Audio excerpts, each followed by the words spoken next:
Nelson, bienvenido al podcast Isoteca y te agradezco por haber hecho un espacio dentro de tu agenda. No, encantado, gracias Rodolfo. Yo feliz de conversar, de hablar un poco sobre la consultoría, sobre crecimiento profesional, el crecimiento empresarial y bueno, también por todo esto relacionado a los sistemas de gestión, ¿no? Genial, Nelson. Oye, y justo en esa línea, sé que llevas ya algunos años ayudando a que muchos profesionales den ese salto hacia el lado emprendedor, ¿verdad? Que de hecho creo que es bastante importante lo que se está promoviendo en el mundo con respecto a los emprendimientos. Pero no hablamos de cualquier emprendimiento, o sea, los ayudas a que ellos emprendan como consultores independientes o que incluso tengan su negocio de consultoría. Cuéntame un poquito en esa misma línea, ¿qué consideras tú que es ser un consultor? ¿Cómo funciona este negocio de la consultoría? Sí, buena pregunta. De hecho, hay múltiples definiciones, digamos, de la consultoría, pero yo creo que uno de los aspectos fundamentales es aportar valor, eh, digamos, desde el lado externo principalmente, ¿no? Porque ya hay los profesionales aportan valor con sus funciones internas, ¿no? Dentro de la empresa, pero el consultor es como alguien que desde afuera puede utilizar su experiencia, el conocimiento que ha venido ganando, las habilidades que ha desarrollado para poder aportar valor a la compañía o en caso sea a nivel individual, pues a las personas, a crecer, si lo queremos de esa manera, ¿no?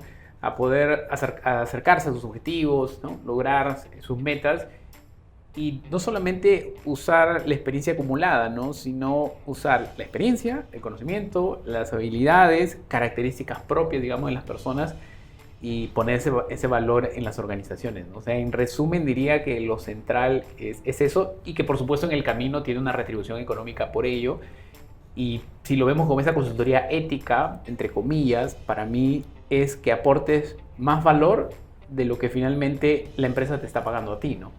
Entonces, en la medida en la que eso se cumpla, en el que el valor que tú aportas es 5, 8, 10 veces más de lo que la empresa te está retribuyendo, entonces eso lo hace sostenible finalmente, ¿no? Porque, claro, uno puede decir, ok, yo aporto valor X, pero cobro 5X. Entonces eso, digamos, en el corto plazo podrías tenerlo con uno o dos clientes, pero no va a ser sostenible en el tiempo, ¿no? Entiendo lo que comentas. Y creo que, claro, cuando uno habla de este rol de consultor, es bastante amplio, pues, ¿no? De hecho, el negocio, como sigue la consultoría o ser un consultor independiente, puede darse en las diferentes disciplinas, ¿no? Aquí, por ejemplo, nuestra audiencia mayormente son consultores de sistemas de gestión, o algunos son auditores, o como te comentaba hace un momento, algunos son profesionales de los sistemas de gestión que actualmente están trabajando en una empresa, están en el mundo corporativo, pero que de pronto por ahí dicen, oye, en algún momento me gustaría dar ese pasito y desempeñarme como consultor, ¿no? O sea, compartir la experiencia que tengo dirigiendo proyectos de certificación para otras empresas y, ¿por qué no?, Uh -huh. que eso se convierta en una fuente de ingresos adicional o de repente incluso hasta en la principal, Sí, ¿verdad? sí, porque yo creo que una de las cosas más interesantes cuando uno emprende en la consultoría, sobre todo si lo empieza a hacer a la par del trabajo, porque la verdad es que, salvo que tu contrato específicamente lo prohíba, lo puedes hacer a la par del trabajo. Una de las cosas que yo más rescato es que le das otro sentido al trabajo. ¿Por qué? Porque cuando tú eres consultor independiente, te das cuenta que todo lo que has vivido te está haciendo insumo para tu siguiente paso. Entonces en ese momento reconectas con la idea de, oye, hace 2 años, cuando se me presentó este problema y todo tardó más de lo que debía, ahora puedo reflexionar y reconocer qué cosas hicieron que tardara más. Y esa información o ese conocimiento la uso o lo uso para, en este siguiente proyecto, ya sea, digamos, interno o externo, voy a aplicarlo para evitar que suceda o evitar que se repita o hacerlo de mejor manera. Entonces, yo creo que cuando uno es consultor independiente, empieza a mirar sus habilidades, sus conocimientos, los proyectos que ha liderado, los proyectos en los que se ha involucrado, los desafíos con los que se ha topado como recursos valiosos para su carrera profesional. Y entonces uno le da más sentido, ¿por qué? Porque si de repente está dando consultoría independiente y en el trabajo se presenta un desafío, en lugar de mirarlo como otra vez este problema por resolver, es ¿cómo yo voy a mejorar como persona y como profesional de acá a 3 meses, de acá a un año, cuando haya podido resolver este problema? Entonces lo vemos como finalmente insumo, lo vemos como regalo, lo vemos como oportunidades, lo vemos como un campo de entrenamiento en el que al final cada reto nos suma a nuestro background, nos suma a nuestra trayectoria. Y de verdad que yo he visto una y otra vez, contrario a lo que a veces los jefes pueden pensar, de se va a distraer con la consultoría independiente. En la práctica lo que yo he visto y lo que yo trato de hacer al menos cuando asesoro a un profesional que está trabajando todavía, es que le encuentre un sentido diferente a su trabajo y que más bien lo vea como, oye, en forma práctica te están pagando para aprender, te están pagando para poder afrontarte a estos desafíos. Y de verdad que he visto que la motivación incluso del profesional cambia porque cuando va al trabajo ya va a recoger habilidades, va a ganar experiencia, va a traer casuística para su propio crecimiento y viceversa, ¿no? Las cosas que va aplicando en la consultoría independiente se da cuenta y dice, oye, esto internamente también nos está pasando, entonces, ¿cómo lo puedo mirar diferente? Y si bien no todos tienen que al final ser consultores, yo sí creo que en la línea de crecimiento hay etapas en las que, por ejemplo, te pagan por hacer el trabajo, que es cuando eres analista de repente, ¿no? Te pagan y haces el trabajo. Cuando eres jefe, te pagan por, digamos, usar los talentos de los demás y organizarlos de una manera para que logren resultados, lo que se le llama poder lograr resultados a través de la gente, a través de las personas, internamente. Y eso es como el líder. Ahora, el consultor tiene otro desafío, porque ahora no necesariamente le están pagando por hacer el trabajo y no necesariamente tiene personas a su cargo 100% para poder lograr el trabajo, sino ahora está en una posición bien distinta, porque tiene que lograr el resultado, pero no está dentro de la empresa. Y si bien eso puede tener ventajas en algún momento, los consultores con los que yo hablo me dicen, eso, si yo estuviera ahí, no sé, y yo estuviera a cargo, tomaría 4 o 5 decisiones y encamino esto. Pero la verdad es que entre el resultado que el cliente quiere y yo, hay personas, procesos, desafíos, variables que yo no puedo controlar. Entonces ahí la habilidad de influencia se vuelve totalmente relevante, ya no solamente la habilidad de gestión, sino de cómo llego a alguien para poder cambiar. Entonces en esa línea yo creo que el profesional puede mirar su crecimiento como hago el trabajo, gestiono personas y luego influyo en personas incluso desde afuera, ¿no? Ah, mira, qué importante este análisis que has hecho de los momentos y roles que nos toca cumplir, ¿no? Y claro, creo que es importante entender cuál es el rol que asume uno cuando comienza a desempeñarse como consultor independiente, ¿verdad? Porque, claro, lo acabas de describir, el panorama es completamente distinto.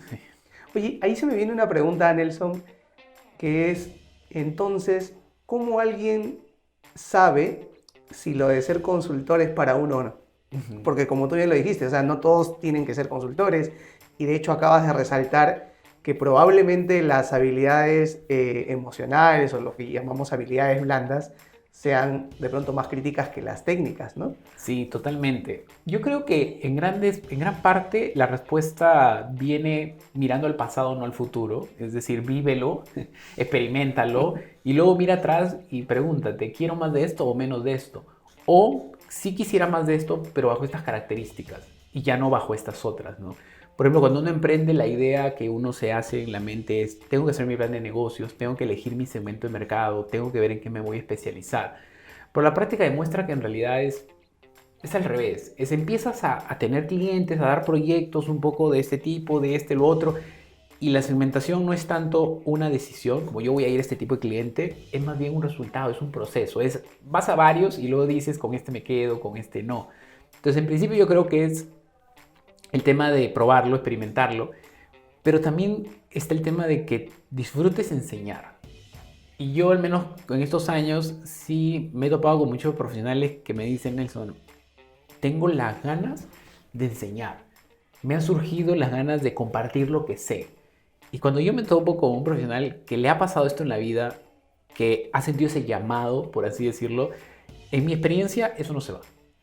O sea, tienes que hacerlo, porque no te va a dejar de decir de tu mente todos los días, compártelo, compártelo, enséñalo, enséñalo. Y hay personas que dicen, me encantaría tener un micrófono y decir todo lo que tengo adentro, porque quiero expresarme, quiero dar mis opiniones, creo que ya sea porque mi empresa no me lo permiten o porque mi empresa siento que hay un techo o porque siento que ya la cultura no lo permite o sí lo hace pero quiero llegar a más. Cuando llega el llamado es difícil que se vaya hasta que lo empieces a hacer. Ahora, si no sientes ese llamado de enseñar, de compartir y es más que nada un tema económico, probablemente pueda funcionar, pero es complejo la verdad. es bien complejo hacerlo porque, como también tú comentabas, hay un viaje emocional que tenemos que atravesar. Y para mí, de hecho, el año del programa que yo tengo le llamo el año del descubrimiento, porque en ese año tú te descubres a ti mismo. Descubres por un lado el mercado, qué cliente quiero atender, qué servicios quiero ofrecer, pero te empiezas a conocer más. Y empiezas a descubrir una parte de ti en la que de repente, producto del rol que cumplías, no estaba tan dispuesta, tan expuesta. Por ejemplo, el temor al rechazo. Estaba en una zona cómoda, ¿no? Pero hoy día tienes que exponerte a eso. O de repente te expones a equivocarte, te expones a qué va a pensar tal persona o la otra. Entonces, digamos que yo creo que lo mejor es vivirlo, experimentarlo, pero también si hay un llamado, tratar de escuchar ese llamado. Y si no lo hay, de repente no forzarlo todavía. Ah, mira, interesante lo que comentas. De hecho, en, en el mundo del emprendimiento, pues hay un movimiento que se adoptó desde hace un tiempo, que es esta cultura del Lean Startup, ¿no? Que dice, equivócate rápido y equivócate barato, ¿no? De hecho, podría encajarlo con lo que tú dices, ¿no? O sea, oye, yo estoy entre esto de pensar si puedo ser un consultor, si de verdad lo podría hacer o no. Entonces, mejor prueba, ¿no? Prueba a ver, primero quién confía en ti, ¿no? Ese ya será un primer paso. Intenta hacerlo, enfrenta las cosas, resuélvelas. Y como tú bien dices, luego siéntate y di, oye, esto es lo que quiero seguir haciendo, quiero seguir enfrentándome a esto. Porque claro, por ejemplo, cuando nosotros como consultores de sistemas de gestión abordamos un proyecto de certificación, el resultado que esperan es bastante evidente, que es obtener la certificación. Pero claro, recorrer todo ese camino, en muchas ocasiones, como tú bien lo comentas, cuando formas parte de la organización es un poco más sencillo, porque de pronto estás tú en el día a día con tus compañeros, de pronto conoces los vicios de la organización, incluso conoces los atajos que puedes tomar, estás más cerca de la alta dirección, de quienes toman decisiones, o incluso has identificado ya quiénes son los que empujan hacia las decisiones. Entonces, esto podría ser un poco más llevadero, pero cuando eres un consultor y estás desde fuera, te enfrentas a todas las barreras en las que las personas dicen, ¿y por qué tú vienes a proponer esto, ¿no? Si no nos conoces como tal? O de pronto incluso el que la alta dirección esté pensando en el resultado, pero no de repente en comprometerse con el proceso. Y nosotros en la norma ISO 9001, por ejemplo, hay un requisito que habla mucho del tema de liderazgo y compromiso. Y eso tiene que salir desde la alta dirección, si no un proyecto podría caerse. Y nos pasa que a veces nos podemos frustrar. Y claro, ahí ya no estás en tu papel de, yo soy un empleado aquí, a mí me han encargado que haga esto, te estoy diciendo que hay que hacerlo y si no, a fin de mes igual me van a pagar. Ya cuando eres consultor es, oye, te contrataron para que lograras el resultado y si el proyecto no está avanzando, estás fracasando, ¿no? Entonces, ¿cómo lidias con ese nuevo rol? Ahí, ¿tú qué recomendarías a las personas? Porque podrían enfrentar la frustración muy rápido y de pronto decidir que ya no quieren hacerlo. Sí, mira, yo estaba trabajando con una persona en mi equipo en ese momento y estábamos viniendo de meses de trabajo, de esfuerzo en sacar adelante un proyecto y nos encontramos en un punto ambos en que se siente, ¿no? La energía, estamos frustrados. Entonces, él me comentaba, ¿no? Oye, estoy pensando en esto, hemos intentado esto, pero eso está pasando y esta persona no ha completado este tema. Y lo que yo le dije en ese momento fue, regula las expectativas, baja las expectativas, baja los hombros incluso, ¿no? Físicamente es como... Me acuerdo que me dijo que lo sintió mucho y le sirvió porque en ese momento a veces somos nosotros mismos los que nos ponemos sobre exigencias de lo que debería estar pasando y no está pasando. Ahora, yo entiendo que hay un deadline, ¿no? Y que es como alguien podría escuchar esto y decir, no, necesito apurarme más bien, yo no... Y hay un consejo que una profesora en el colegio dijo y en ese momento no entendí por qué, años después ya lo veo un poco mejor, pero decía, si estás apurado, ve lento, ¿no? La primera vez que lo escuché dije, ¿qué? Es absurdo, ¿no? Estoy apurado, ve rápido, ¿no? Tienes que llegar rápido. Pero cuando hablamos del mundo de las personas, donde ya no estamos hablando de un tema racional y lógico nada más, sino es principalmente emocional. Si tú llegas frustrado a una reunión o frustrado a una reunión y la sensación es hasta de repente un poco ya de culpar, ¿no? Y decir, oye, pero espérate. Y esa frustración al final solo va a retrasar el proyecto. Pero si tú empiezas a aceptar, ok, las cosas están tomando más de lo que pareciera, me gustaría que esto pasara de esta manera, si yo estuviera en ese lugar, yo lo haría de esta forma, no entiendo por qué esta persona, si es algo tan sencillo, no lo hace, y etcétera, etcétera. Lo único que puede hacer es frustrar probablemente a las personas y las relaciones se podrían ver afectadas. Entonces, en ese sentido, bajar la expectativa no significa sueña menos, tenga objetivos menos ambiciosos. Se trata de acepta cómo están las cosas ahorita y empieza a trabajar en un plan para ir cambiándolas poco a poco. Ese es el primer punto. Ahora, el segundo punto es que la verdad es que en el camino el mismo consultor va a empezar a conocer con qué tipo de clientes quiere trabajar y con qué tipo de clientes no quiere trabajar. Y empieza a poner lo que se le podría denominar de manera muy sencilla filtros, ¿no? O condiciones. Y ya cuando uno empieza, no tanto hacia adelante, porque esto es difícil descubrirlo, pero sí hacia atrás y uno dice, estas 4 señales o 5 señales me indican que no es un buen cliente. Entonces ya puedo anticiparme. Yo tengo unas 10, 12 señales, por ejemplo, que me indican que es un cliente probablemente con el que no quiero trabajar. Y de hecho, estas señales lo que hacen es que esté más alerta, ¿no? Ahora, puedes ahí aplicar la técnica de los que los taxis a veces han aplicado. No sé si te ha pasado, tomas un taxi y le dices para ir a un lugar en que no quiere ir. El taxi te mira, lo piensa y no sé, la carrera promedio es 15 soles para ese lugar. Te mira, lo piensa y dice 50 soles. Y es como no quiero ir, pero si me pagas eso, podemos hablar. Te puedes aplicar una técnica de, si trabajamos juntos te voy a cobrar mucho más porque va a ser más costoso trabajar contigo, emocional, física, etcétera.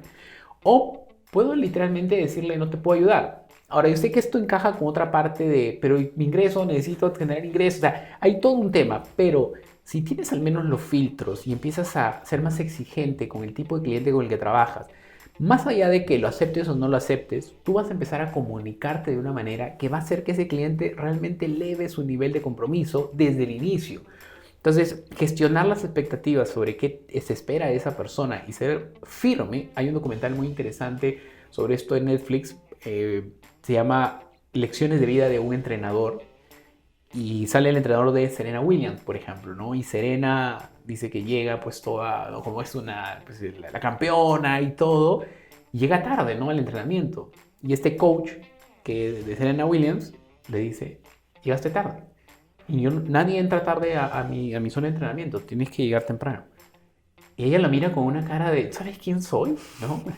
Y él le dice, y no me acuerdo qué más pasa luego, pero ella está con su celular. Obviamente está en descanso en el entrenamiento, pero agarra el celular. Y él la mira y creo que está con su gorro y le tira un manazo en el gorro, ¿no? Y ella al celular es acá, no. Entonces lo que él dice y habla del tema del entrenamiento y coach es que si nosotros no ganamos autoridad, si no la reflejamos, si no la proyectamos, estamos creando un ambiente en el que el cliente empieza a tomar acciones, no es que nos falten el respeto, sino tomar acciones que van a ir en contra del proceso.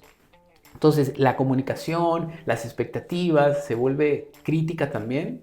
Y ya un último punto es que algo que puede ayudar a nivel emocional es darte cuenta que todo, absolutamente todo, todas las variables que están entre tú como consultor y el resultado del cliente es parte de tu metodología.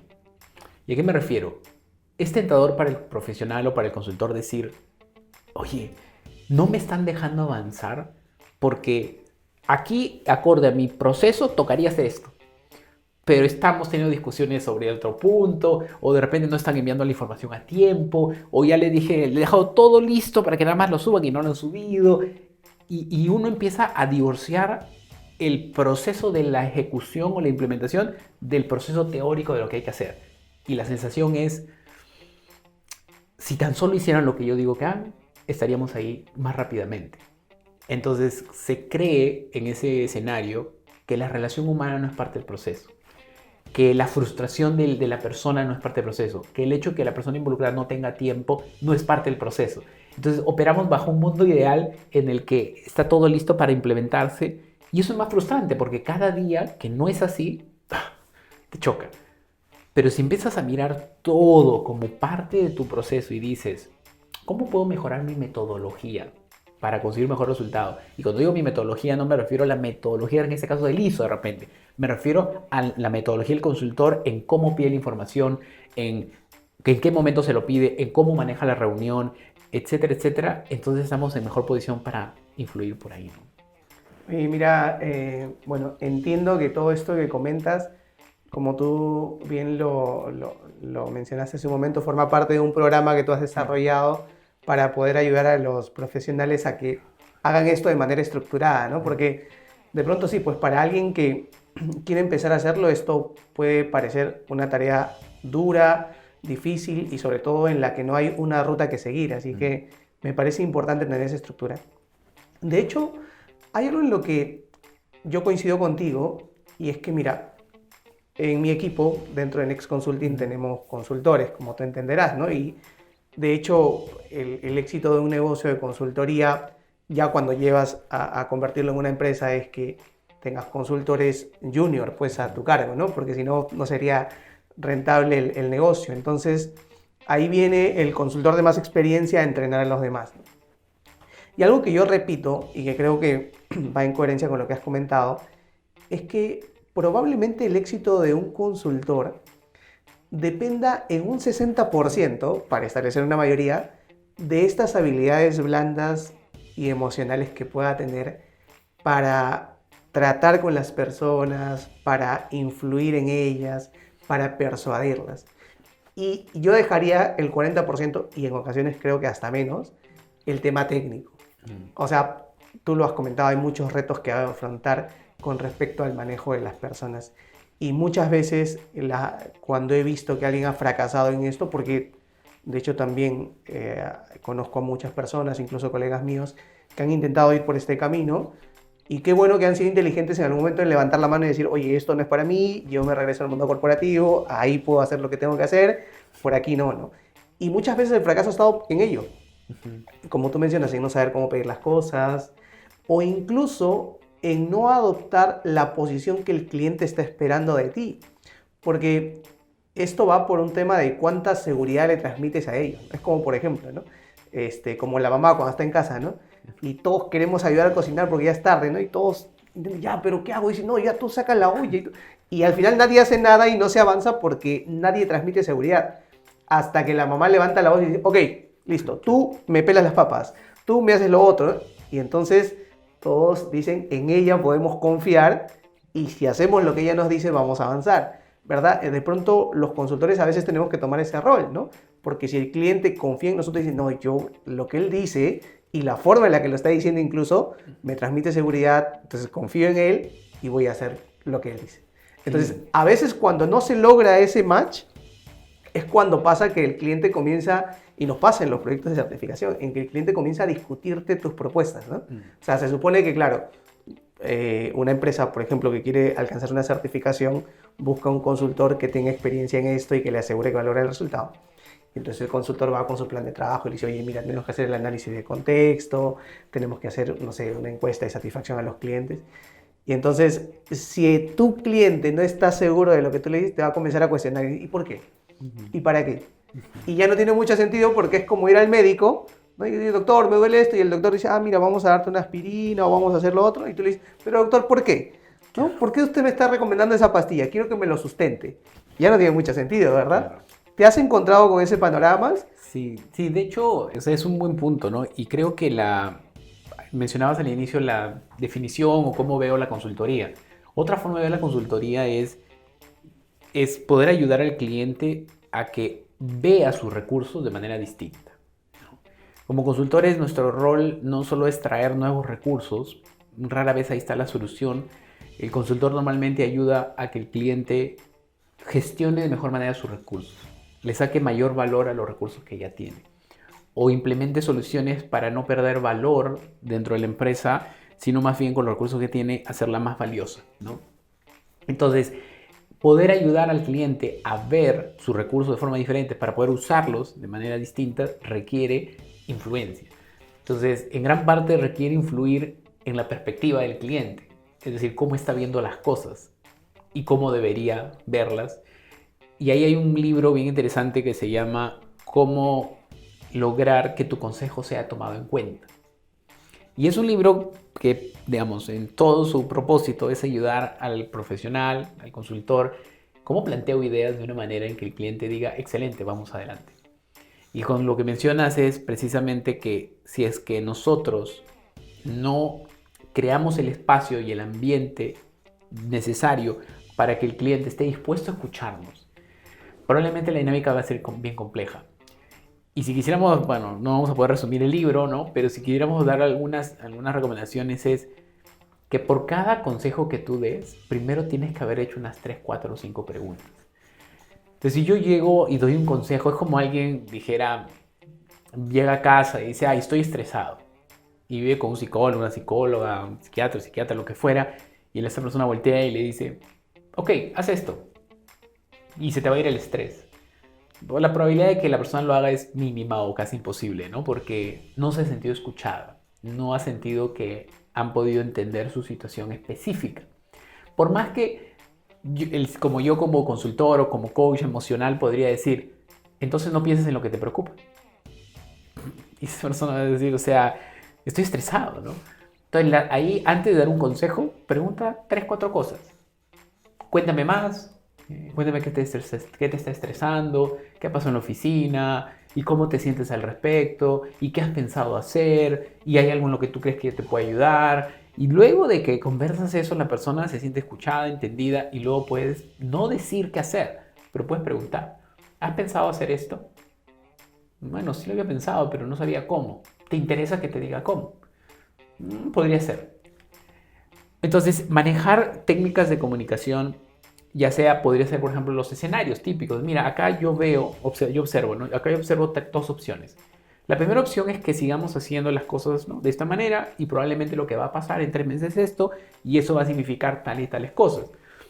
Entiendo que es complejo cambiar, así que esta es una opción viable. Bajo este escenario tendríamos que considerar estos temas. Y la otra opción es que cambiemos esto. Sé que es complejo, sé que es difícil porque tienen muchas cosas que hacer, pero si llegamos a ajustar eso, lo que nos podría dar son estos escenarios. ¿Cómo lo ves? ¿Qué opinas, no? ¿Qué es más viable para ti? Bueno, sí, mira, ¿sabes qué? Tal cosa, sería bueno ir por aquí. Ok, ¿cómo te puedo ayudar para llegar ahí? Entonces, al final, el consultor es una mezcla de asesor, de coach, de mentor, de consultor, pero si uno llega solo con la idea típica del consultor que viene y dice qué hacer, de eso ya están cansadas las empresas. Ya que alguien llegue y te diga cómo hacer las cosas, nadie quiere a ese consultor. Por unos años en el pasado era así, ¿no? Si de repente era una Big Four y llegaba y decía, mira, esto hemos hecho, esto hay que hacer, podría ser, pero incluso en esos casos es como, pero ¿cómo lo vamos a hacer? Antes, años atrás era tu ve. Hoy día incluso las grandes compañías de consultoría te acompañan a hacerlo, porque se han dado cuenta que el papel puede estar ahí, pero al final, en este caso de los sistemas de gestión, pues lo que se necesita es el papel, pero el papel final, no el papel de plan, ¿no? Se necesita el certificado y se necesita sobre todo los cambios que van a dar ese resultado. Entonces, al final, lo que dices de las habilidades blandas totalmente, y el tema de la comunicación y el tema de la influencia se vuelven vitales, ¿no? Y qué importante esto que resaltas. De hecho, me agrada mucho ver cómo lo estás planteando, porque yo mismo sigo ese camino, ¿no? Y es lo que trato de compartir con los consultores a los que entreno o cuando dicto algún curso. Y es que creo que el éxito de un consultor va por ello. Yo le llamo a este proceso homologar las expectativas de nuestros clientes. Y es un proceso en el que yo propongo esto, ¿no? El de conversar mucho, entender qué está esperando, porque de pronto, para aterrizarlo a los sistemas de gestión, nosotros cuando conversamos con el dueño de una empresa, un gerente, un director, que se ha propuesto como meta la de lograr una certificación ISO, ¿no? Entonces, hay que entender que ese es el resultado que está esperando, pero la pregunta de fondo es el por qué. O sea, ¿por qué está buscando ese resultado? Y de hecho, eso lo hago en mis reuniones comerciales, pero a los consultores también les pido que hagan eso, porque hay mucho que preguntar, ¿no? ¿Y por qué quieres alcanzar ese resultado, ¿no? ¿Qué es lo que tú estás esperando? Porque de pronto pasa que a veces las expectativas de nuestros clientes pueden estar yendo por un rumbo distinto a nuestras expectativas, que obviamente están influenciadas por criterios técnicos. O sea, para mí, como consultor de sistemas de gestión, tú me dices, quiero lograr una certificación ISO. Ok, para mí automáticamente eso se convierte en un proceso en el que vamos a seguir un camino para cumplir los requisitos de la norma y finalmente demostrarlo ante un tercero para que nos dé la certificación. Eso es para mí, técnicamente, ¿eh? pero probablemente para un cliente no va por ahí, porque ni siquiera conocen los requisitos de la norma. Entonces de repente él dice, no, es que yo con esto espero vender más. Entonces de repente, ¿por qué está buscando la certificación? Porque en realidad él quiere vender más. Y puede ser que otro diga, no, es que sabes que a mí me gustaría que mi empresa esté más ordenada. Y en ninguna parte de la norma aparece el vender más o el ordenar más, ¿verdad? Entonces, cuando uno como consultor hace las preguntas correctas, y creo que un consultor experimentado de pronto ya ha aprendido a hacer muchas de estas preguntas correctas. Sí. Eso va a hacer que entonces, cuando avance el proyecto, si bien es cierto, vamos a estar concentrados en el resultado final, pero podemos hacer que el cliente se acerque a estas expectativas que tenían, ¿no? Y de hecho, cuando alguien habla de innovación en consultoría, ¿cómo innovas en consultoría? Tú lo acabas de decir, ¿no? O sea, la consultoría tradicional era esta figura del consultor que todo lo sabe, venía y comenzaba a decir, vamos a hacer esto, esto, esto, y vengo la próxima semana a revisar y a que me entreguen lo que les he dicho que hagan, ¿verdad? Algo así como el profesor malo que te deja tareas y ya está, porque él todo lo sabe. Ese modelo de consultoría tradicional ya no funciona ahora en el mundo de los negocios modernos, ¿verdad? Ahora es más bien este modelo de consultoría en que tú construyes con ellos y los acompañas durante el proceso y te mantienes cerca de ellos para darle esa dosis de seguridad que ellos necesitan, porque muchas veces ellos pueden hacerlo por sí solos, ¿no? Pero necesitan mirar atrás y decir, estoy haciéndolo bien, y que tú digas, sí, vamos por ahí, estamos en eso, ¿no? Y creo que ese es el nuevo rol de los consultores, y qué importante que lo compartamos con la audiencia, porque entonces ellos entenderán que el éxito de un negocio de consultoría va por estos aspectos que acabas de describir. Sí. Nelson, yo me quedo con este asunto de que a veces se romantiza mucho esto del emprender, ¿no? Y seguro te habrá pasado a ti, me ha pasado a mí, en el que uno dice, ya no quiero trabajar para nadie, quiero ser mi propio jefe, quiero ser independiente, quiero controlar mis tiempos. Y de pronto hay mucho de verdad en eso, pero no todo es tan bonito como suena, ¿no? De hecho, yo estoy muy al tanto siempre de lo que pasa en el mundo de las startups, por ejemplo. O sea, consumo mucho contenido de las startups, de su cultura y de lo que hacen. Y por ahí recuerdo haberme topado con estas estadísticas o estudios que hace esta asociación mundial que es el Global Entrepreneurship Monitor, que es una asociación que, digamos, monitorea lo que va pasando en el mundo del emprendimiento. Y recuerdo que por muchos años ellos dijeron que Perú era el país más emprendedor del mundo, ¿ok? Y eso es algo que de hecho llama la atención, ¿no? En esa misma estadística que ellos planteaban, decían que 1 de cada 10 peruanos en promedio ya ha empezado alguna actividad de emprendimiento. Y es fácil darse cuenta, ¿no? Porque, o sea, cuánta gente no hay que hace su negocio de comida, ¿no? Hasta a veces en su casita y ya está, y ya tiene su propio emprendimiento. Somos muy creativos los peruanos, ¿no? O su negocio de ropa, y por eso que Gamarra se ha convertido en lo que es, ¿no? Y esto hace que romanticemos, ¿no? Oye, sí, quiero tener mi propio negocio, quiero tener mi propio emprendimiento, ser libre. Pero la otra cara de esa estadística también decía que promedio, más del 60% de estos nuevos emprendimientos, de estos nuevos negocios, terminan fracasando. Y de hecho tú lo debes haber visto, yo lo he visto con muchas personas que han empezado con mucho entusiasmo y de pronto han fracasado. ¿Cuáles crees que sean las causas que podrían llevar a que alguien con muy buena intención y con muchos bríos, ¿no? Dice, ya, sí, quiero ser un consultor, y de pronto hasta buscan asesoría como la que tú brindas o como lo que yo he hecho en algún momento, pero de pronto no les va bien? ¿Cuál dirías tú que son las principales razones que has identificado para que eso no avance? Sí, de hecho las he analizado bastante bien para poder mejorar la metodología, y lo que ahí sucede es que, bueno, uno es tiempo. O sea, si yo voy a emprender, necesito ser consciente que tengo que dedicarle tiempo. Entonces, si de repente yo estoy estudiando una maestría, trabajo como dependiente, tengo un hijo pequeño que acaba de nacer, quiero perfeccionar mi inglés y, por cierto, también quiero emprender como consultor, la respuesta es que es muy probable que fracase, ¿no? Es muy probable que fracase porque no le va a poder dedicar el tiempo, porque la maestría va a ocupar su fin de semana, su bebé las noches, su trabajo de lunes a viernes y el inglés súper temprano en las mañanas. Entonces no va a entrar la consultoría, y lo que va a pasar a lo mucho es que van a venir proyectos, no van a tener tiempo para poder armar las propuestas, va a quedar como un ya pendiente, ahorita lo veo, y entonces no va a emprender, no va, digamos, que sacar adelante, ¿no? Entonces yo creo que lo primero es el tiempo. Es si yo voy a emprender en la consultoría, necesito saber que voy a tener que dedicarle de repente 10 horas a la semana en promedio el primer año y ir creciendo a partir de ahí, a la par del trabajo, si así lo deseo hacer. Y eventualmente, conforme yo ya genero como independiente lo suficiente para cubrir mi costo de vida, entonces para fines prácticos ya soy independiente porque me autosostengo, pero aparte trabajo. Y entonces ya puedo tomar la decisión de si así deseo, emprender al 100% y renunciar. Pero a veces lo que pasa es que no nos damos cuenta que el proyecto que queremos sacar adelante necesita tiempo asignado de manera constante. Entonces, ese sería lo primero, ¿no? Lo segundo es la estabilidad económica también, porque hay dos razones para emprender, ¿no? Y seguro por ahí eso se habla mucho también, por necesidad o por deseo. Las dos están bien, ¿no? El deseo es, oye, no necesito el dinero en este momento, pero sí veo el emprendimiento como un camino de independencia y de libertad financiera en algún momento. Entonces emprendo, ¿no? Y me organizo y voy dando los pasos. Y el otro tipo de emprendimiento es, oye, me quedé sin trabajo, estoy en una transición, no puedo recolocarme, o estoy con trabajo, pero el trabajo me frustra mucho y ya no puedo continuar, entonces tengo que salir.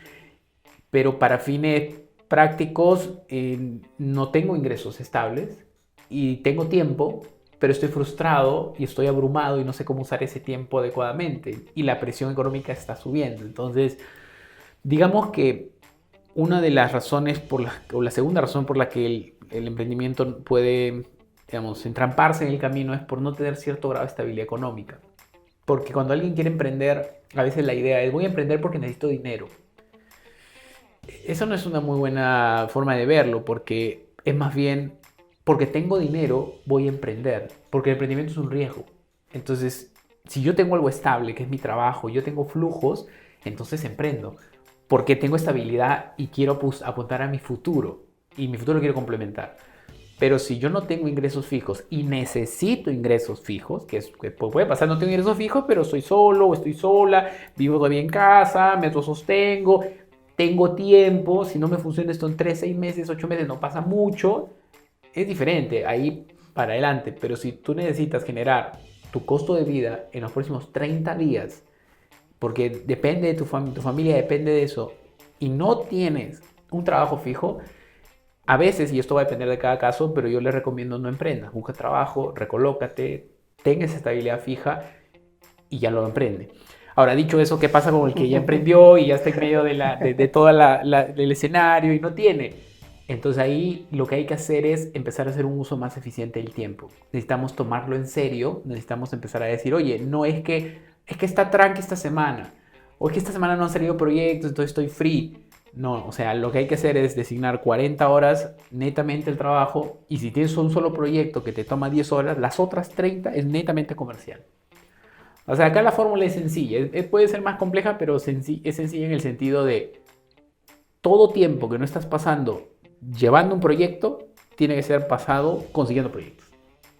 Y ya está. Entonces solo tengo un proyecto y tengo 20 horas dedícalas a buscar proyectos. Y obviamente haz tu análisis financiero personal y proyecta para que en los próximos meses, digamos, vayas sacando eso adelante, ¿no? Y ya la tercera razón es un tema de temas emocionales finalmente, ¿no?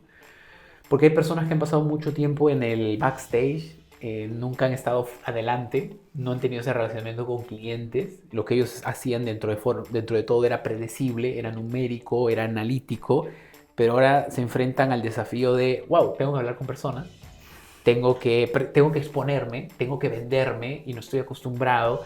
Y no es que se falle porque no lo hagan bien, a veces se falla porque emocionalmente les cuesta mucho.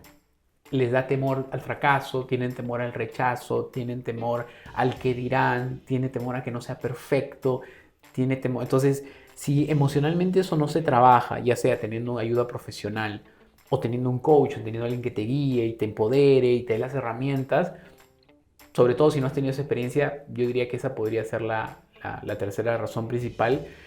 Ahora, dicho eso, de que estas son las tres probables razones de fracaso, también es bueno mirar que no es tan binario, ¿no? Tengo éxito, tengo fracaso. Normalmente todos los días tienes destellos de éxito y destellos de fracaso. Entonces, si ya no empiezas a verlo como qué me hace exitoso y qué me hace fracasar, sino, oye, espérate, de todas las cosas que yo haga hoy día, algunas me van a dar cierta sensación de éxito y otras me van a hacer sentir como que fracasé. Pero si al día siguiente, y seguramente el link se ve mucho de eso que dijiste, aprendo el día anterior y en el día, no digo el año, en el día siguiente aprendo lo que hice el día anterior, repito lo que me funcionó, dejo un poco lo que no funcionó o lo cambio. Entonces ya no se trata de tengo éxito, tengo fracaso, es cómo puedo cada día tener un poquito más de éxito y un poquito menos de fracaso, ¿no? Ah, mira, qué interesante esta forma de ver las cosas. Creo que el poner las cosas en perspectiva podrían ayudar a que las personas finalmente no se desanimen cuando avanzan en este camino de ser consultores independientes o tener su negocio de consultoría. Y mira esto que propones en el mundo de las inversiones, ¿no? Que de hecho ahora se está promoviendo también mucho esta información sobre las inversiones para que uno pueda alcanzar la libertad financiera, ¿no? Se habla de tipos de inversiones, ¿no? Y hay unas inversiones que son inversiones de riesgo, ¿no? Que es esa en la que si todo va bien, puedes ganar mucho, pero también hay un riesgo grandísimo en el que puedes perder todo lo que inviertas ahí, ¿no? Y de hecho se dice que cuando alguien va a hacer una inversión de riesgo es porque puede soportarlo. Es decir, ¿no? O sea, si yo voy a hacer una inversión, no sé, pongámosle un número de $10,000 y es una inversión de riesgo, es porque si llego a perder esos $10,000, pues no me voy a quedar en la calle, ¿no? O sea, me va a doler, sí, porque nadie está para regalar nada, pero, o sea, no me voy a quedar en la calle, no es que mi familia va a sufrir extremadamente, ¿no? De pronto habrá que dejar de salir algunas veces al cine y ya está, ¿no? Entonces, dicho esto, se entiende de que emprender es una inversión de riesgo, pues, ¿no? Y ahí encaja con lo que tú dices, ¿no? O sea, uno no puede aventurarse a hacer esto si no tiene con qué sostenerse, si no tiene con qué soportar por un tiempo razonable por lo menos, ¿no? Porque creo que tú, yo y quienes ya hemos pasado por este camino sabemos que hay semanas y meses en los que estamos muy contentos porque hay proyectos y de pronto vienen meses en los que uno dice, oye, no sabemos qué va a pasar mañana y estamos en ese nivel de incertidumbre. De hecho, creo que el emprendimiento es así, nunca puedes decir que todo está de por sí seguro, así es que me parece bastante bueno lo que has comentado, porque es una forma de ir afrontando, ¿no? Un día a la vez, y claro, de repente hoy no me fue muy bien, pero como puedo soportarlo, el día de mañana le intentaré dar vuelta y así puedo ir avanzando para que no decaiga esto en el tiempo, ¿no? Sí, Hay que sostenerlo. Sí, sobre eso quisiera decir un par de comentarios nada más, totalmente de acuerdo. Yo creo que la forma en que hay que verlo es que al inicio, cuando uno emprende, no necesariamente nuestra mayor motivación tendría que ser el dinero. Porque probablemente en los primeros meses no va a venir suficiente como para vivir de eso. Incluso lo que yo propongo en el programa es que en el primer año tú puedas de repente generar el 50% de tu sueldo a la par del trabajo. O sea, le dedicas 10 horas a la semana y con esas 10 horas, que es como un cuarto de tu tiempo, generas el doble de lo que generarías en el trabajo, pues la mitad. Pero apuntar no quiere decir que en el primer año no puedas igualar tu sueldo part-time. Pero entonces ya estás entrando en una apuesta más de, no, sería genial, pero siendo un poco más conservadores, es cierto, puedes terminar el primer año generando este 50%, pero lo que viene después ya es seguramente igualar, ya es seguramente crecer mucho más, pero si tú emprendes pensando en este mes o el segundo mes ya tengo que generar lo suficiente, probablemente no sea el mejor camino para hacerlo, porque recordemos también que hay un tiempo de desarrollo, ¿no? Y también hay eventualmente pues gastos que uno ya tiene comprometidos. Entonces, eso es lo primero. Y lo segundo es que hay un tema como de finanzas personales que yo creo que hay que considerar sobre esto. Yo siempre recomiendo apuntar primero a tener una caja chica, entre comillas, ¿no? Que en verdad chica mediana. Es decir, que tu objetivo al inicio sea generar ingresos y todo ese dinero que vas generando lo sumes a tu caja chica, que sea 2 meses tu costo de vida.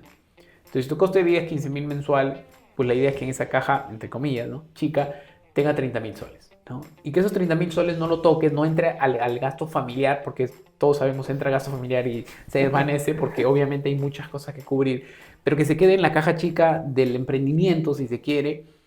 Y en esa caja chica, ¿para qué nos sirve? Para que si un mes, voy a poner un ejemplo, no llegaste a los 15, llegaste a 12, pero tu costo de vida depende de esos 15, entonces sacas 3, lo cubres, y el mes siguiente que de repente otra vez hay un 13, sacas 2, ok, pero en el tercer mes 17, entonces esto se va, es como un colchón que va soportando la operación para que no, conforme un mes sale súper bueno, se gasta, digamos, más, y si sale mal, toda la familia se afecta, sino es como algo importante. Y el segundo objetivo, financieramente hablando, es tener ya un fondo de emergencia que pueda ser, y esto se habla mucho en finanzas personales, que puede ser unos 6 meses de tu costo de vida, no invertido en nada de riesgo, sino en el aburrido plazo fijo, en el aburrido cuenta bancaria que pierda la inflación, no importa, pero es un fondo de emergencia en el que por A o B algo ocurre, tú tienes 6 meses para operar tranquilamente. Ya luego de eso, todo lo demás, inviértelo, de familia, o sea, todo lo demás, calidad de vida y etcétera. Pero cuando un consultor independiente tiene su caja chica para operar 2 meses si es que algo pasa, y tiene 6 meses de costo de vida por si A o B no puede trabajar un mes, 2 meses, de verdad la experiencia es completamente distinta. No digo que sea fácil, pero si tienes que dejar un proyecto porque viste que no va a ser rentable, porque emocionalmente va a ser muy costoso, entonces lo dejas porque no es que no pasa nada, pero te vas a estar bien. Quería comentar eso porque financieramente sí es bueno no verlo como, generé tanto, entonces ya vamos a gastarlo, ¿no? Mira, esa creo que es la forma racional de abordar estos proyectos de emprendimiento, pues, ¿no? Que en muchas ocasiones nos pasa, porque a veces nos nubla la emoción de que sí, voy a ser libre, ya no voy a tener horario, cuando quiera voy a poder viajar, y eso nos puede nublar este análisis racional que acabas de comentar. De hecho, yo a eso le llamo la curva de madurez de un emprendimiento, o en este caso de un consultor, y la he vivido yo mismo, ¿no? Porque cuando empecé, claro, o sea, había que sobrevivir, entonces había que aceptar proyectos de cualquier tipo, ¿no?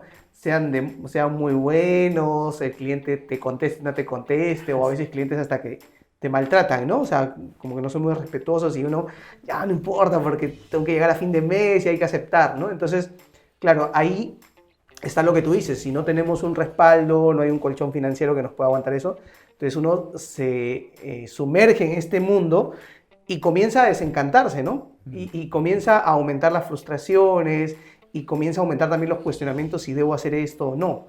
Pero claro, porque no has diseñado bien este viaje en el que te estás embarcando como consultor independiente.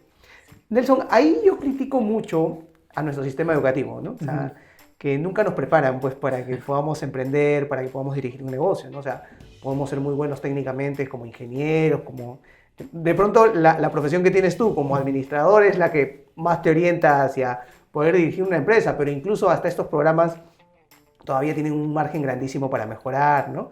A veces están un poco desconectados del mundo real, de lo que pasa en los negocios.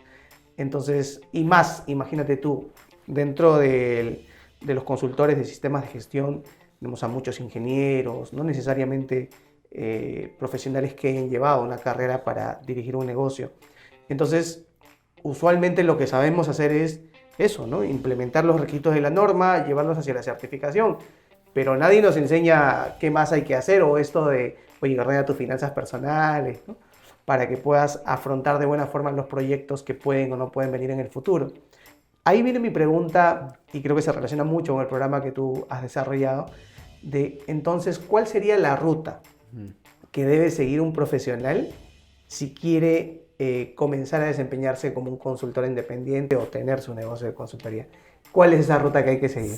Sí, de hecho lo que dices de la parte educativa es clave. Creo que tenemos mucho por mejorar.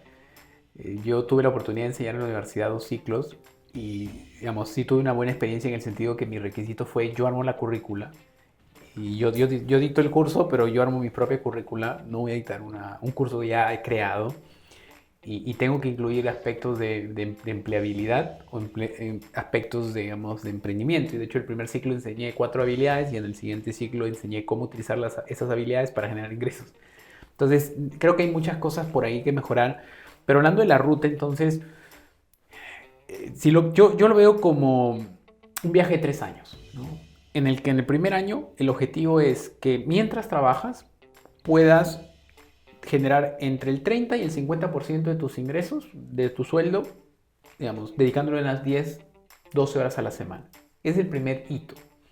El segundo hito que puede pasar en el año 2 es reemplazar tu sueldo a la par del trabajo con 15 horas.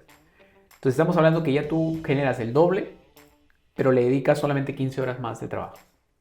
Y ya el tercer año, si así lo deseas, porque no todos quieren dedicarse full time, tengo profesionales que me dicen eso, yo tengo un objetivo corporativo todavía, pero sí quiero hacerlo a la par, ¿no?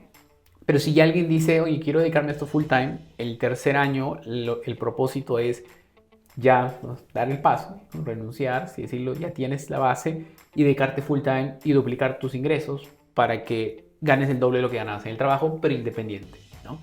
Con algunos costos y con estos objetivos de ahorros, ¿no? Para, bueno, gastártelo todo, ¿no? Entonces, ahora, enfocándonos en el primer año, ¿cuál es el objetivo del primer año? Es el año del descubrimiento. Lo que queremos ahí es lo que tú mencionaste. Queremos tener los clientes que vengan, queremos tener los proyectos que vienen, no queremos poner filtros, queremos vivirlo, queremos experimentarlo y luego mirar atrás y decir que aprendí, ¿no? Sí es cierto, hay clientes que nos hacen cuestionar para qué me metí a esto. Entonces el objetivo del primer año es conocerlos, conocer cómo luce el cliente que te va a hacer cuestionar las decisiones que has tomado y empezar a tener, yo divido el primer año en dos fases. La primera fase es conseguir tus primeros clientes y la segunda fase es asegurarte que esos clientes sean recurrentes, ¿no? Entonces, ahí no tanto se trata de este es el portafolio de servicios que voy a tener y no voy a tener más, este es mi segmento de mercado y no voy a atender más. Más bien se trata de ampliar lo más que se pueda los segmentos a los que atiendes, los servicios que brindas y el alcance que ofreces. Entonces, para eso, la primera fase, digamos, lo podemos dividir ahí en 4 fases. La primera es autoconocimiento. Tengo que descubrir en qué soy bueno, qué me gusta hacer, qué proyectos he liderado y detectar lo que yo llamo convergencia de marca. Hay muchos profesionales que me dicen, Nelson, pero yo he visto un poco de esto, un poco de esto, un poco de esto, un poco de esto. ¿En qué me voy a especializar? Yo digo, no te especialices todavía. El año 2 te especializas. El primer año es da un poquito de todo. Ofrece todo lo que está ahí. Entonces, el autoconocimiento es descubrir los proyectos que has liderado, las cosas que te gustan, las experiencias que has tenido y etc.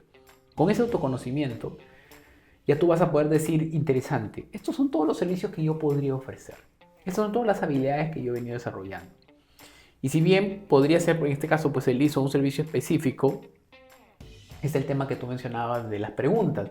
De repente tú has trabajado más con empresas que querían el ISO por una razón específica y no por otra. Y eso puede ser parte de tu diferencial. O de repente tú manejas el ISO, etcétera, pero también trabajaste mucho la parte de gestión humana o talento. Entonces le puedes dar ese aporte al proceso y etcétera, ¿no? Ya la segunda parte es poder detectar, digamos, la investigación de mercado. No digo una investigación de mercado de un año, 2 años, digo, empieza a escuchar el mercado. Y eso no tienes que hacerlo solamente con entrevistas, que es parte de... Escucha a tu alrededor.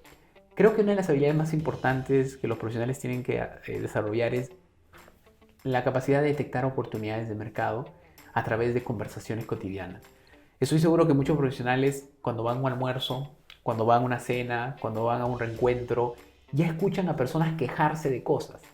Se quejan de algo que no están haciendo en el trabajo, se emocionan por algo que quieren hacer y no pueden. Entonces el consultor es aquella persona que es capaz de escuchar una queja y no frustrarse, sino más bien verlo como una oportunidad.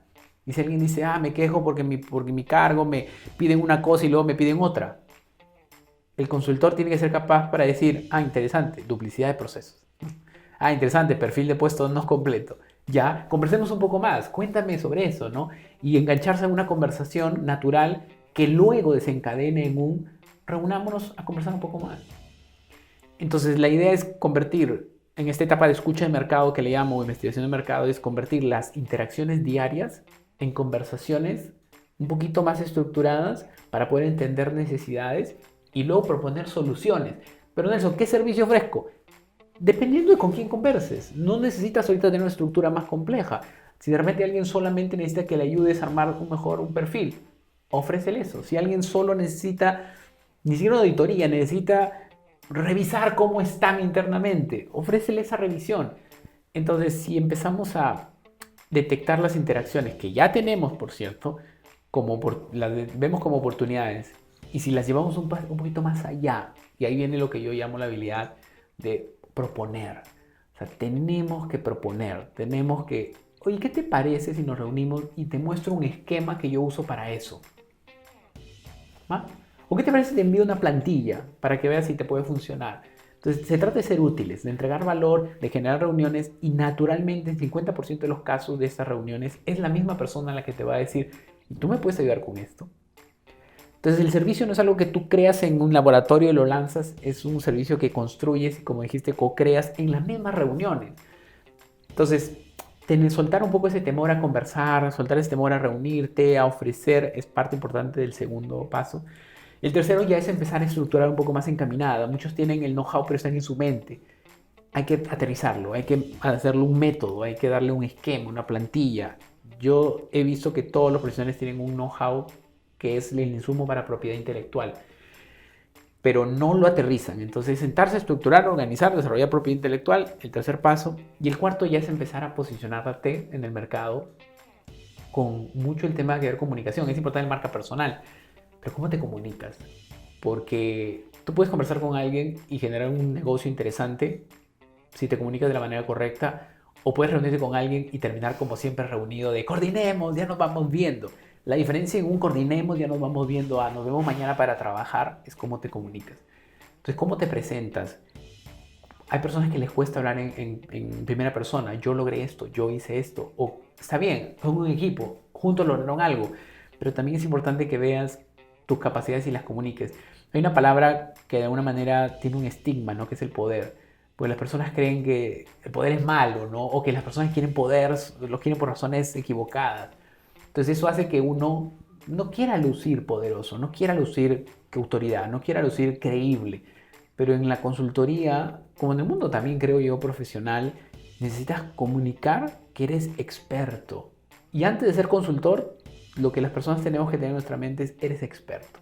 Yo soy experto en sistema de gestión. Y como experto, te puedo hacer una consultoría, te puedo hacer una auditoría, te puedo hacer una asesoría, te puedo hacer un diagnóstico, te puedo diseñar un proceso, lo que fuera. Yo soy experto antes de consultor, antes de asesor, antes soy un experto. Pero si no nos sentimos expertos, si cuestionamos nuestras capacidades, si no las comunicamos, el cliente lo va a ver. Y te va a decir si no tienes un contacto que le haga el trabajo. Oye, sí, coincido totalmente contigo y a eso me refería con el hecho de la confianza que le transmites. De hecho, mira, siempre se dice de que cuando tú quieres hacer algo que impacte, ¿no?, en la sociedad, que impacte en los demás, un buen camino que puedes seguir es hacer algo por tu yo de hace unos años, ¿no?, por tu yo del pasado. Y te comento que durante pandemia tuve el tiempo para hacer introspección y pensar, pues, ¿no?, en qué podría hacer para impactar y ayudar. De hecho, el podcast y lo que estamos haciendo ahora forma parte de ese que podría ser. Pero en aquel momento me vi a mí mismo hace unos 12 años que empecé con mi empresa de consultoría. Y lo empecé como empresa, o sea, no como consultor independiente, sino haciendo la parte difícil de formalizar y todo.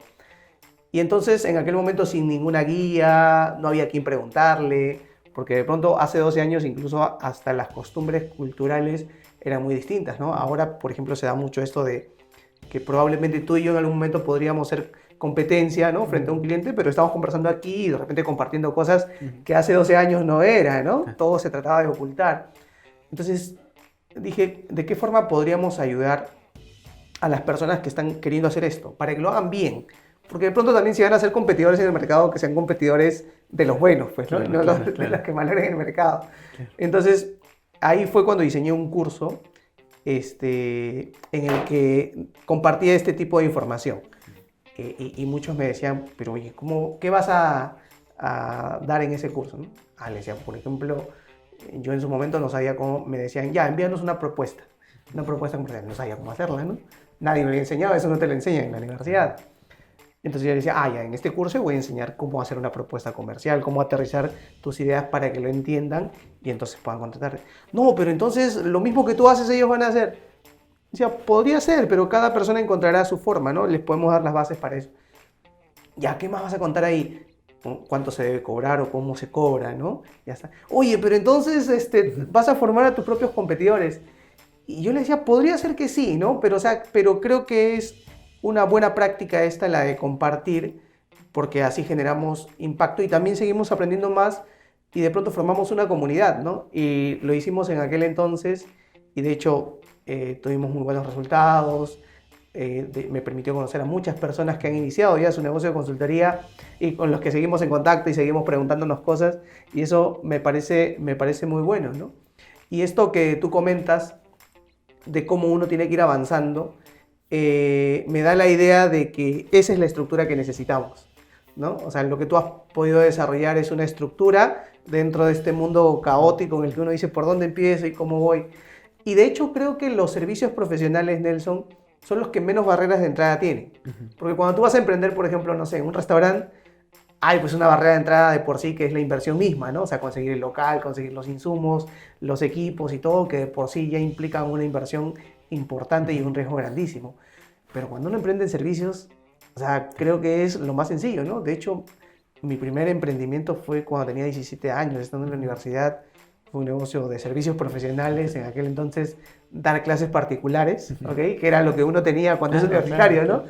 Y luego lo convertí en una empresa y me causó mucha satisfacción. Pero entonces, aquí viene mi pregunta, o sea, ¿cómo lo ves tú? Si alguien dice hoy, ok, quiero entonces comenzar con esto, ya lo que Nelson me ha comentado, me ha dado un panorama un poco más claro, ¿cuáles tendrían que ser las primeras acciones a nivel de prepararse? No sé, por ejemplo, volviendo a la analogía del restaurante, dice, oye, si vas a empezar un restaurante mínimo, tengo una cocina, un par de ollitas y unos cuantos cucharones por ahí, ¿no? Ya está. ¿Cuál dirías tú que son los insumos mínimos con los que uno podría empezar en esto? Yo diría que hay que hacer, digamos, hay que responder 3 preguntas, ¿no? ¿Qué conozco? ¿Qué sé? Sería la lista de cosas que sé, que conozco. Okay. ¿A quién conozco? Que sería la lista de contactos que tengo. Y la tercera es cómo puedo ayudar a las personas que conozco con lo que sé. Y es hacer esa hipótesis al inicio porque no la tienes clara. Pero mira, tal persona que conozco tiene una empresa de esto y con lo que sé puedo ayudarle de esta manera. Y si tú tienes esas 3 hojas o una hoja con estas 3 cosas, ya tienes tu plan de acción. Ese es el plan de negocios, digamos, ¿no? El tema ahí es que a veces nos cuesta hacer esa lista porque ¿qué conozco? Uy, pero eso no sé. Claro, pero la pregunta no es qué no sabes, es qué conoces. Sí, pero eso no lo conozco. Escribe qué sabes, ¿no? Entonces es un poco más la barrera de entrada emocional finalmente. Porque no cuestionamos si eso que sé es suficientemente valioso, si los demás ya lo saben. Haz la lista. Haz la lista de qué es lo que sabes. Lo segundo igual, pero no conozco mucha gente, pero con esa persona no hablé hace mucho tiempo, pero hay personas que tienen... Haz la lista de quién conoces. Es como típico cuando uno se casa, ¿no? Más bien lo que falta es sillas, ¿no? No personas. Entonces conoces a gente, solo que las estás desestimando en tu mente. Haz la lista de todas las personas que conozcas, ponle al costado del cargo, ponle al costado de la empresa en la que trabaja y luego haz una lista de qué le podría ofrecer, qué podría necesitar. No te limites, son ideas. Mira, esta persona tiene un restaurante, bueno, podría ayudarle a mejorar su proceso de tal cosa. Tal persona tiene una empresa de tal, pero ya tiene ISO, pero podría de repente ofrecerle una auditoría o podría entrenar a su... Haz la lista borrador. Ya teniendo claramente lo que conoces, a quién conoces y cómo puedes ayudar a las personas que conoces con los que sabes, es cuestión de ponerse a trabajar, ¿no? Es empezar de manera metódica, digamos, ver, ok, cómo puedo validar que esto que tenía en mente podría funcionar. De repente, literalmente lo hago así, como validar, empiezo por la persona con la que tengo más confianza y le digo, oye, estoy tratando de construir un servicio, quiero ver tu opinión. Y te reúnen, le muestras el borrador, es borrador, si no entra una servilleta, no lo pongas, y empiezas a tener feedback. Solamente en esa interacción es muy probable que las personas de tu alrededor, con quienes te juntas, van a decirte, ¿me puedes ayudar? Y así sale tu primer servicio. La otra forma, y esta es una, pero en paralelo lo que hay que hacer es ya aceptar las oportunidades que vienen. Yo hablo con muchos profesionales que ya tienen oportunidades, pero no le están dedicando el tiempo. Por un lado le dijeron, hace tiempo le han pedido que le manden información y no le mandan información. Estoy seguro que hay varios que ya le han pedido y no mandan. Entonces empieza a mandar, empieza a dedicarle tiempo a desarrollar las oportunidades que ya han aparecido. Y por otro lado acepta. Muchos profesionales me dicen eso, la verdad es que me han ofrecido tal cosa, pero he dicho que no. Le he dicho que no, pues no tengo tiempo, pero en verdad tengo tiempo, pero tengo miedo a no estar a la altura. Entonces, yo creo que si empezamos a decir más sí a las cosas que tememos, si empezamos a avanzar en las cosas que ya nos pidieron y si empezamos a hacer nuestra lista, estamos encaminados. Oye, qué bueno, qué buenas recomendaciones, Nelson. De hecho, es un ejercicio que, por ejemplo, lo que acabas de comentar, yo lo hago con esta metodología del el lienzo de la propuesta de valor de Alexander Osterwalder, que me parece bastante didáctico para hacer este ejercicio, ¿no? En el poner a ver qué soluciones yo puedo ofrecer, ¿no? A quiénes, qué problemas tienen. Y de pronto, eso es un buen insumo, como tú bien mencionas, para ya definir qué puedes ofrecer. Pero creo que ahí aparece toda esta lista de síndromes con los que uno tiene que luchar, ¿no? El famoso síndrome del impostor o la paradoja del sabio, ¿no? Esta en la que dice que mientras uno más ha aprendido y más sabe, en realidad es consciente de lo que no sabe. Y entonces eso te impide avanzar, ¿no? Creo que a manera de conclusión podemos decir que el tema emocional tiene mucho que ver en esto de decidirse o no a prestar sus servicios como consultor independiente. Sí, ¿Verdad? definitivamente. Está bien, hay cosas que no sabes. No des consultoría en cosas que no sabes. Da consultoría en las cosas que sabes. Y si empiezas a diferenciar que no necesitas saber algo más, sino más bien necesitas dar consultoría en lo que ya sabes, se hace un poquito más, más ventajoso. Y yo creo que lo otro es darle el paso, encontrar tu voz, expresar lo que quieres expresar, ir detrás de lo que quieres y el camino te va a ir mostrando a ti mismo de que puedes hacerlo. No se trata de, mira, sí puedo. Parte la idea, tal vez no, pero pruébalo y valídalo. O sea, da ese paso, ¿no? No te crees esas... Tal vez tu mente te lo va a decir, pero no creas, como dicen, ¿no? En la salud mental, no creas todo lo que tu mente te dice. Sal, hazlo y de repente te vas a sorprender. Sí, de hecho incluso recuerdo un programa en que cómicamente alguien decía, voy a ir a dar clases de inglés, ¿no? ¿Y tú sabes clases de inglés? Bueno, he hecho el básico 1, dice, ¿no? ¿Y con básico 1 vas a enseñar? Es que la persona a la que le voy a enseñar ni siquiera ha hecho el básico 0, ¿no? Entonces, de pronto sí tenía algo para enseñarle, ¿no? Claro. Poquito de repente, pero era más de lo que la otra persona sabía. Y creo que es una buena forma de tratar de ayudarnos a dar ese pasito, ¿no? O sea, siempre podemos ayudar a otras personas que todavía no han recorrido el camino que nosotros hemos hecho, ¿no? De pronto, si yo he ya pasado una auditoría de certificación en temas de ISO, una más que la otra persona que nunca ha pasado una, entonces de por sí ya estoy en capacidad de ayudarlo, ¿no? Con eso que ya he vivido. Creo que esa es la forma correcta de poner las cosas sobre la mesa para decidirse a avanzar. Eso, hay una pregunta que quiero hacerte, ¿ya? Y que creo que todos van a querer que la hagan, ¿no? Y es, ¿cómo y cuánto cobrar por tu servicio de consultoría independiente? Creo que es la pregunta del millón. Sí, sí. Se repite mucho. Hay tres formas de cobrar, ¿no? Puedes cobrar por costo. Calcular el costo es sencillo. Multiplica tu costo de vida, digamos, en este caso tu sueldo por el año y divídelo entre 12. Y ahí ya tienes como tu básico, imaginemos ya 10,000, todo es 120,000. Pero yo tengo un mes de vacaciones, un mes de esto, lo divides, ya, costo. Entonces, si al final te sale que tu costo es 10,000 soles, entonces lo divides entre las horas y tienes un costo hora y el proyecto te toma 10 horas, lo multiplicas por 10 horas. Ese es por costo, ¿no? Que es por donde yo recomiendo empezar. Incluso mantenerlo en el rango inferior, ¿no? Ya lo segundo es por precio de mercado. Que el precio de mercado hay que hacer un poquito el estudio, pero tienes rangos, ¿no? El más básico y el más alto. Entonces de repente tienes ya la empresa más grande cobra esto por el proyecto y la empresa más pequeña cobra esto. Entonces empieza por debajo del mercado. Luego ve el precio de mercado y luego ve la parte superior del mercado. Y la tercera forma de cobrar es por valor. Ya no da igual cuánto cobra el mercado. Tú das valor, tu valor es único y ahí ya le pones tu precio porque es así, ¿no? No hay justificación, es simplemente ese es el precio. Porque ya has llegado a un punto en el que tú tienes un expertise distinto. Pero es una escalera, ¿no? Y puedes ir subiendo. Yo recomiendo empieza por costo. Si tu costo es 50 soles la hora y el proyecto te va a tomar 20 horas, cobra, ¿no? los 1,000 al inicio. Si es que ya ves que es escandalosamente muy económico, súbelo, ¿no? Pero lo importante de los 3 primeros clientes es probarte a ti mismo que lo puedes hacer. El costo no... Más bien queremos que el costo no sea un problema. Pero conforme va subiendo, ya empieza a subir el precio. La inflación es real, todos lo hemos vivido. Vas a un lugar, compras algo y luego ya no lo puedes comprar porque sube. Entonces, sube tus precios, ¿no? No te quedes con el precio que has estado siempre porque no va a funcionarte el negocio y luego no vas a tener tiempo porque necesitas más clientes para generar lo mismo que antes necesitabas. Entonces vas a empezar a afectar a tu familia y tu familia ya no le va a gustar tu negocio. Entonces tienes que subir tu precio, ve escalando cada 3, 4 clientes, cada 3, 4 proyectos exitosos, reajusta un poco, reajusta un poco y conforme vas avanzando, tengo una propuesta comercial más sólida. Entiende las objeciones, llega con un planteamiento más claro, vas diferenciándote y sí, vas subiendo por encima del mercado. Y la verdad es que sí tienes que averiguar cuánto cobra el mercado si es que llegas a esa etapa. Y yo creo que eso es factible para muchos quienes están en empresa porque es más, ellos han contratado. O sea, cobran lo que tú has pagado, ¿no? Y luego ves subiendo. Mira, es importante considerar este asunto de las 3 formas que hay para establecer costos, ¿no? Porque claro, es habitual, te habrá pasado a ti, me ha pasado a mí, ¿no? En que alguien viene y nos pregunta, y me quieren contratar para hacer, no sé, una matriz de riesgos, ¿no? Ya está, ¿cuánto debo cobrar? Pero claro, quien te responda te va a responder desde sus circunstancias, ¿no?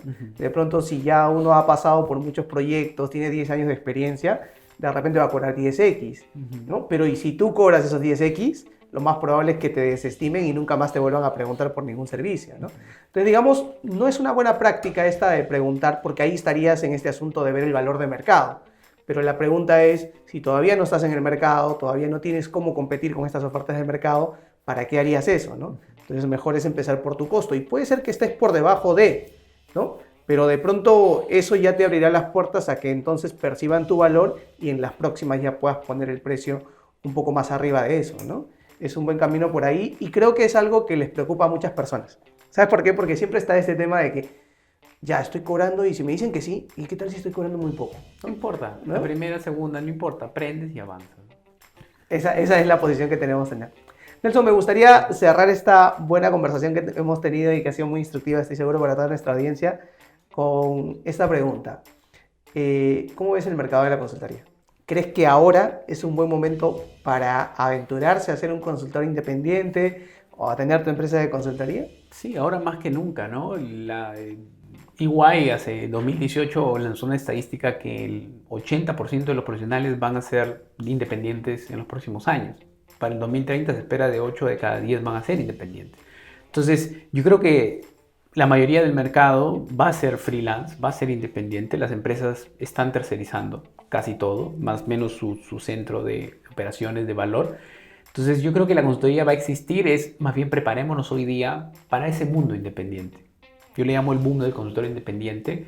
Estamos en este boom hace ya un tiempo y vamos a seguir estando. Las compañías quieren ser cada vez más ágiles, más lean, menos estructura. Entonces, de que el mundo independiente va a venir, yo creo que todos tienen que prepararse desde ahora, desarrollar las habilidades de comunicación, de comerciales. Es como, necesitamos adaptarnos a eso y creo que es el mejor momento hacerlo ahora que todavía no es tan necesario. Y cuando llega, si finalmente, AOB, pues tu rol no está afectado, genial, te quedas con estas habilidades que seguro te van a ayudar a crecer profesionalmente en el mundo corporativo. Y si sucede, estás listo. Así es que todos aquellos que estaban con la pregunta si deberían hacerlo o no, porque ahora, por ejemplo, con esta situación económica que se vislumbra para el país, claro, no dice, ¿será este el momento? Pero sí, he leído estudios también de algunas consultoras. En España hay una asociación de consultores y ellos también presentaban cifras bastante alentadoras con respecto a esta forma de emprendimiento, así que creo que hay que animar a todos a que lo puedan hacer. Y como a veces solo uno no lo puede hacer, también es válido levantar la mano y decir, oye, necesito ayuda para hacerlo, ¿no? ¿Qué te parece, Nelson, si compartes un poquito de dónde te pueden encontrar y del programa que tienes? Porque creo que les va a servir a muchos. Claro, yo encantado. Me pueden encontrar en LinkedIn como Nelson Portugal. Pueden escribir también un correo, es nportugal@trasciende.la, que es el nombre del programa. Y por aquí seguro en los links dejamos algunos enlaces para que puedan escribir. También tengo una calculadora en la que pueden ingresar algunos datos y les sale cuánto pueden generar como consultores independientes. Entonces por ahí seguro vamos a poner el link para que lo puedan calcular su potencial de ingresos, ¿no? Le llamo. Y encantado, si quieren más información, conversamos, yo les cuento, los escucho y les doy algunas recomendaciones. Perfecto, sí, creo que es importante encontrar estos espacios y estas personas como tú que puedan darle una estructura a las personas que quieren avanzar en este emprendimiento como consultores independientes. De hecho, yo he tenido oportunidad de revisar la propuesta que tienes en el programa, me parece muy buena, así es que lo recomendaría. De hecho, te comenté que la razón por la que surgió la idea de invitarte aquí al podcast es porque uno de nuestros invitados nos comentó de lo que se había beneficiado participando de tu programa. Así es que definitivamente creo que por ahí te pueden contactar. Gracias. Y te tomo la palabra en esto de compartir los links para que todos lo tengan a la mano. Nelson, muchas gracias por haber participado del podcast. Gracias a ti, yo encantado. Muy bien, nos estaremos viendo en otro episodio.